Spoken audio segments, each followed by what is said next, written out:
تحریک انصاف کو اس صورتحال تک پہنچانے کا ذمہ دار کون کون؟ انتخابات سے 1 مہینہ پہلے سپریم کورٹ نے یہ فیصلہ کیوں دیا؟ کیا چیف جسٹس نے اسٹیبلشمنٹ کے کہنے پر فیصلہ کیا؟ جسٹس فائز کیسے اچھے جج بن سکتے ہیں؟ انصار عباسی کا کالم۔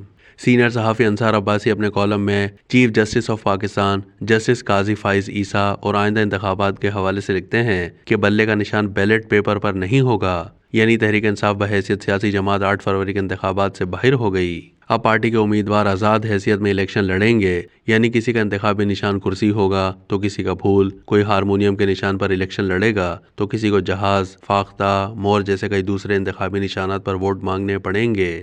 اتنے بڑے بڑے وکیلوں کے ہوتے ہوئے بھی تحریک انصاف اپنا کیس سپریم کورٹ میں ہار گئی۔ انٹرا پارٹی الیکشن بھی قانونی تقاضوں کے مطابق نہ کروا سکی، نہ ہی الیکشن کمیشن کو مطمئن کر سکی، اور اوپر سے بلے کے نشان کے جانے کی صورت میں بلے باز کا نشان بھی نہ لے سکی، یعنی تحریک انصاف کا پلان اے بھی فیل ہو گیا اور پلان بی بھی ناکام، نہ بلہ رہا نہ بلے باز۔ اس صورتحال تک تحریک انصاف کو پہنچانے کا کون کون ذمہ دار ہے؟ اس کے لیے عمران خان سمیت تحریک انصاف کی قیادت کو دوسروں کی طرف انگلیاں اٹھانے کے ساتھ ساتھ اپنے گریبانوں میں بھی ضرور جھانکنا چاہیے کہ پارٹی اور اس کے رہنماؤں سے کہاں کہاں غلطیاں بلکہ بلنڈرز ہوئے۔ بلے کے نشان کا بیلٹ پیپر پر نہ ہونے نے بلا شبہ انتخابات کو متنازع بنا دیا ہے، اور اس بات کا افسوس اپنی جگہ کہ ایک بڑی سیاسی جماعت بحیثیت سیاسی جماعت الیکشن میں حصہ نہیں لے سکتی۔ لیکن سپریم کورٹ کے سامنے پیش ہونے والے مقدمے میں 2 دن کی طویل بحث کو سننے کے بعد کسی کو اس بات کا شک نہیں کہ تحریک انصاف کا کیس بہت کمزور تھا۔ اس کے وکیلوں کے پاس نہ ثبوت تھے نہ مضبوط قانونی نکات۔ اب چیف جسٹس قاضی فائز عیسیٰ کو برا بھلا کہنے سے اور اپنے سوشل میڈیا کے ذریعے ان کی ٹرولنگ کرنے سے تحریک انصاف والے اپنے آپ کو تو دھوکہ دے سکتے ہیں، لیکن کیا یہ درست نہیں کہ بار بار موقع دیے جانے کے باوجود انٹرا پارٹی الیکشن نہیں کروایا، اور جب کروایا تو وہ محض کاغذی کارروائی کے علاوہ کچھ نہیں تھا؟ قانونی طور پر تو تحریک انصاف کے وکیلوں کے پاس کچھ نہیں تھا، اس لیے سارا زور کیس کے سیاسی پہلو پر ڈالا گیا اور بار بار یہ کہا گیا کہ اتنی بڑی سیاسی پارٹی کو انتخابی نشان سے محروم کرنے کا سیاست، جمہوریت اور سسٹم کو بہت نقصان ہوگا۔ عدالتی کارروائی کے دوران یہ بھی کہا گیا کہ تحریک انصاف انتخابی نشان سے محروم ہوئی تو اس کے امیدوار پھر بھی الیکشن لڑیں گے، لیکن آزاد حیثیت سے۔ سپریم کورٹ کے 3 ججوں نے متفقہ طور پر جو فیصلہ دیا وہ قانونی نوعیت کا تھا اور اس میں سیاسی پہلو کو نظر انداز کیا گیا، جس پر قاضی فائز جیسے جج پر الزام لگایا جا رہا ہے کہ انہوں نے اسٹیبلشمنٹ کے کہنے پر یہ فیصلہ دیا۔ اگر سیاسی فیصلہ کیا جاتا اور قانونی نکات کو نظر انداز کیا جاتا تو پھر کہا جاتا کہ یہ تو سیاسی فیصلہ ہے۔ اگر تحریک انصاف آج سے 2 سال پہلے، 1 سال پہلے یا 6 مہینے پہلے ہی الیکشن کمیشن کے بار بار کہنے پر انٹرا پارٹی الیکشن کروا دیتی تو یہ مسئلہ پیدا ہی نہیں ہوتا۔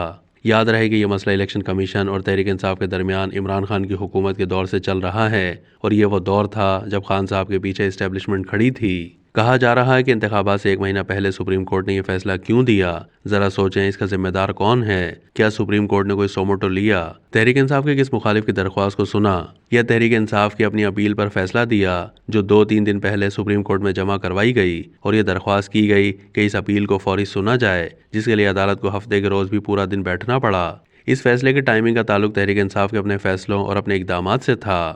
تحریک انصاف کو یقیناً فوج پر 9 مئی کے حملے اور اسٹیبلشمنٹ سے لڑائی مول لینے پر کئی مشکلات کا سامنا ہے، لیکن یہ توقع رکھنا بس ہے کہ اسٹیبلشمنٹ سے تحریک انصاف کی لڑائی چیف جسٹس قاضی فائز عیسیٰ کو لڑنی چاہیے۔ انہیں 2-3 جرنیلوں کے خلاف فیصلے دینے چاہیے اور عمران خان کو جیل سے نکال کر اقتدار کی کرسی میں بٹھا دینا چاہیے، تو پھر ہی وہ اچھے جج کہلوانے کے اہل ہوں گے۔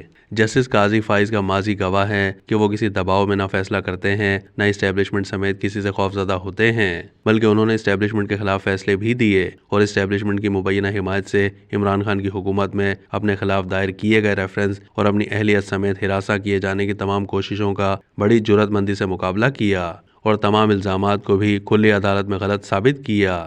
انہوں نے چیف جسٹس بننے کے بعد گزشتہ چند مہینوں میں بھی اسٹیبلشمنٹ کے متعلق فیض آباد دھرنا کیس سمیت مشکل مقدمات، یعنی جن کو سابق چیف جسٹس نے فائلوں میں دبا دیا تھا، ان کو کھول کر کھلی عدالت میں سنا اور ایکشن لیا۔ جسٹس فائز کے فیصلے پر اعتراض ہو سکتا ہے، ان کا فیصلہ غلط ہو سکتا ہے، لیکن کیا ایسا جج تحریک انصاف اور اس کی سوشل میڈیا کی ٹرولنگ سے خوف زدہ ہو کر ان کے لیے اچھا جج بن سکتا ہے؟